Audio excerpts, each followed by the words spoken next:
Alam nyo ba na si Vexana ay isang prinsesa at nakatakda sana ikasal sa kanyang kasintahan na isang prinsipe ngunit nauwi ito sa trahedya dahil kay Alice. Kaya sa voice line ni Vexana ay may sinasabi siya na, I was supposed to marry him in this gown. na ang ibig sabihin sa Tagalog ay, ako ay nakatakdang ikasal sa kanya, sa kasuotan ito. Maituturing na pinakamasayang araw sana ng buhay ni Vexana ang araw ng kanilang pag-iisang dibdib ng prinsipe ngunit biglang dumating si Alice kasama ang kanyang grupo at ginulo ang kanilang kasal. Si Alice ay may taglay ng napakalakas na itim na mahika kaya napasailalim ng kanyang kapangyarihan ang mga kawal ng kaharian at tila ang mga ito ay sinaniban. Susugurin sana ng isang kawal sila Vexana ngunit si Leonard at ang prinsipe ay pinrotektahan si Vexana ngunit sa kasamaang palad ay napasailalim din ng itim na kapangyarihan ang prinsipe na kasintahan ni Vexana.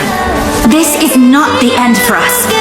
Dahil nga sa itim na kapangyarihan na bumalot sa prinsipe ay sasaksakin na niya sana si Vexana ngunit nang ibabaw kay Leonard ang pagiging tapat kaya't sinaksak niya ang prinsipe sa likod at noon na ay nawala ang itim na kapangyarihan na bumalot sa kanya. Some sacrifices are necessary. May iniabot ang prinsipe na isang makapangyarihang sandata kay Vexana bago ito tuluyan binawian ng buhay. This is not the end for us. Labis din ang pagtangis ni Leonard sapagkat hindi niya intensyon na patayin ang prinsipe ngunit wala ng ibang paraan. Habang tumatangis si Vexana sa kanyang kasintahan, si Leonard naman ay patuloy na ipinagtatanggol ang kanilang kaharian. Sa galit ni Vexana ay tumayo ito at buong lakas na nilabas ang kanyang galit gamit ang makapangyarihang sandata na galing sa prinsipe. May the sunlight dispel the darkness of despair. Sun Guardian, burn for all eternity.